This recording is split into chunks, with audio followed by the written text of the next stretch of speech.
Hello दोस्तों, आशा करता हूँ कि आप सब ठीक हो, खुश हो, वेल हो, फाइन हो, गुड हो।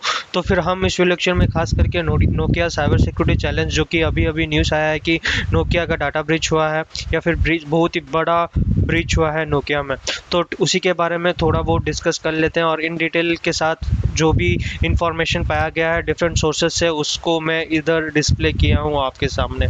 तो in a concerning development for the tech industry, ठीक है, नोकिया ने फाइंड आउट किया है कि एक साइबर सिक्योरिटी स्ट्रोम भी मान सकते हैं नोकिया टेलीकॉम इंडस्ट्री में, कि नोकिया ने अलाइन किया है कि एक specific set of hacker group ने एक्चुअली उनका एसेट को एक्सफिल्ट्रेट किया है, सोर्स कोड को डंप किया है, सोर्स कोड को मतलब एक्सफिल्ट्रेट किया है, या फिर हम बोल सकते हैं कि उनका मैनिपुलेशन किया है।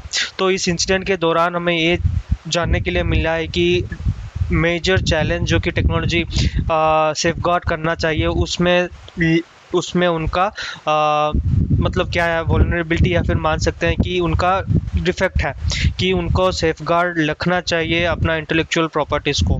ठीक है, as a investigation of all the tech community and Nokia stakeholders, ठीक है, are left ponder the potential implication of the breach. So the situation raise critical question about the security and the proprietary technology and the far-reaching consequences of the source code exposed in our interconnected world. ठीक है, तो उसी के बारे में हम थोड़ा बहुत डिस्कस कर लेते हैं। ठीक है दोस्तों, अगर इस वीडियो लेक्चर में आप नए हो, if you are new to this channel, please do a subscription to this channel, like the channel, share the channel as soon as possible for getting the latest update regarding any cyber affairs.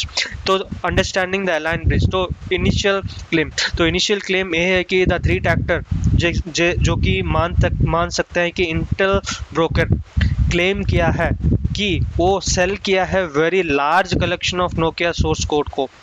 ठीक है, alignedly obtained by breach a third party vendor server that work directly with Nokia। ठीक है, इसमें target vector कौन है? इसमें target vector है the third party application और थर्ड पार्टी वेंडर्स। ओके, उसके साथ साथ नोकिया रिस्पॉन्स क्या है इसमें? तो नोकिया ने ये रिस्पॉन्स किया है कि Nokia initiated investigation into the claim, which is thoroughly working the authenticity of the aligned breach and asset potential damage। ठीक है, तो वो एक्चुअली उनका नोकिया का रिस्पॉन्स है। उसके बाद ऑन गोइंग एनालिसिस, जब हम डिस्कस करेंगे ऑन गोइंग एनालिसिस, ठीक है, ऑन गोइंग एनालिसिस में बेसिकली ये दिया गया है कि साइबर सिक्योरिटी एक्सपर्ट, ठीक है, बिगिन कर दिए हैं अपना analysis and the situation, considering the potential impact on Nokia's system and customer. उसके बाद अगर देखेंगे तो इंडस्ट्रियल एप्लीकेशन, तो इंडस्ट्रियल इम्प्लीकेशन, तो इंडस्ट्रियल इम्प्लीकेशन में basically the tech industry watches closely recognizing the incident and part of large scale attacks and the potential damage for the prominent technology front. ठीक है, ये हो गया हमारा अंडरस्टैंडिंग द अलाइन ब्रीच के बारे में। ठीक है, तो उसके बाद अगर देखेंगे तो मेन मोटो और main objective the potential risk and the source code exposure. तो जब हम डिस्कस करेंगे potential risk, source code exposure, vulnerability exploitation, उसके बाद इंटेलेक्चुअल प्रॉपर्टी थेफ्ट, उसके बाद supply chain risk and lastly reputational damage. ये चार मेन एस्पेक्ट्स है जिसको हमें ध्यान में रखना चाहिए फोक्स। पहला है वल्नरेबिलिटी एक्सप्लोजर, मतलब क्या है उनका, मतलब मेन मोटो और मेन टारगेटेड वेक्टर जो कि थर्ड पार्टी एप्लीकेशन में सर्वर लीक हुआ है, राइट। तो उसका मेन वेक्टर क्या क्या हो सकता है? तो पहला है attacker would analyze the exposed code to identify the exploit previously unknown weakness in Nokia system, या फिर नहीं तो हो गया हमारा इंटेलेक्चुअल प्रॉपर्टी थेफ्ट में कंपटीटर्स और मलिशियस थ्रेट एक्टर और adversaries gain insight into Nokia's property technology potential compromising the system and their corresponding advantage. या फिर नहीं तो हो गया हमारा सप्लाई चेन रिस्क में basically if the breach involve third party vendor it would expose vulnerability Nokia supply chain and partners ecosystem as well. तो उसके बाद अगर देखेंगे तो रेपुटेशनल डैमेज में definitely this incident built or this incident basically make the customer or make the organizational reputational damage, because see this kind of situation must and should be handled properly। okay, so basically हर एक system या फिर हर एक telecom जो भी breach हुआ है उसको reputational damage तो नहीं होना चाहिए, क्योंकि building with customer is very important, building trust with customer is very important. उसके बाद mitigation factor and expect perspectives.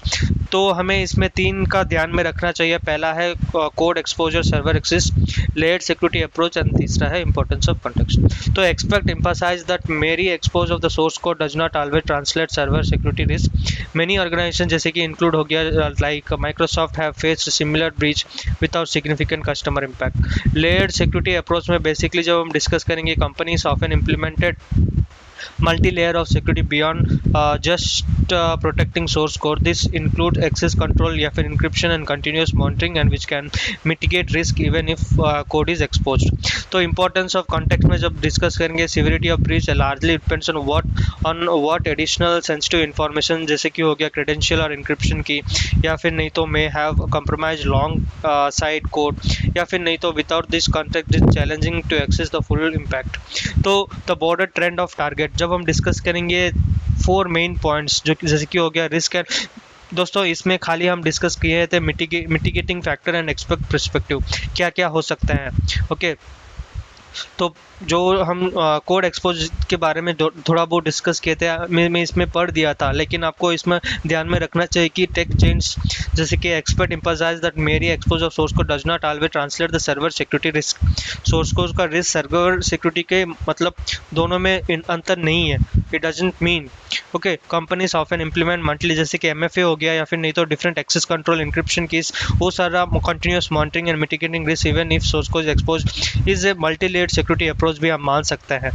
Okay, उसके बाद इंपॉर्टेंस ऑफ कॉन्टेक्स्ट जब डिस्कस करेंगे, severity of the breach largely depends on the additional sensitive information जैसे कि हो गया क्रेडेंशियल, इंक्रिप्शन की में हैव कॉम्प्रोमाइज अलोंगसाइड सोर्स। ठीक है, सोर्स कोड के साथ ये भी हो सकता है, मतलब ये एक कॉन्टेक्स्ट है।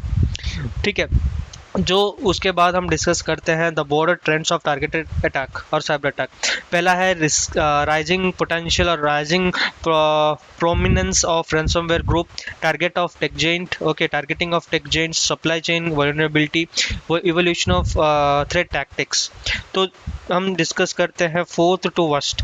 तो अब जब हम साइबर क्रिमिनल एडॉप्टिंग मोर सोफिस्टिकेटेड मेथड्स जैसे कि हो गया क्रेडेंशियल थेफ्ट, या फिर डाटा एक्सट्रैक्शन, या फिर एक्सफिल्ट्रेशन, या फिर नहीं तो इनिशियल एक्सेस रिकॉनेसेंस, या फिर नहीं तो हमारा क्रेडेंशियल स्टफिंग जैसे कि ब्रूट फोर्स। ठीक है, वो सारा टेक्टिक्स या फिर टैक्टिक्स है जो कि थ्रेट एक्टर बेसिकली यूज करता है लिवरेज करने के लिए और एक्सफिल्ट्रेट करने के लिए या फिर कंप्रोमाइज करने के लिए। सप्लाई चेन वल्नरेबिलिटी में जब हम डिस्कस करेंगे, attackers are increasingly exploiting the weaknesses. ठीक है, अपना वीकनेसेस जो भी है, लूप होल जो भी है, उसको टारगेट करने लगते हैं अटैकर्स। टारगेटिंग टेक जेंट्स, क्योंकि high profile technology primes becomes prime target जैसे कि क्योंकि इंटेलेक्चुअल प्रॉपर्टीज उनका बहुत ज़्यादा इम्पैक्ट हो सकता है। सो रैंसमवेयर ग्रुप जैसे कि हो गया Contile becomes largely bold their attacks on major corporates and 10 exfiltrate data and threatening leakage in the demand are in pet ransomware, encryption, decryption। ठीक है, रैंसम पेमेंट। ठीक है, उसके बाद implication of intellectual and consumer technology. तो इसमें हमें 3 main aspects को ध्यान में रखना चाहिए। पहला है sector, potential impact and mitigation strategies.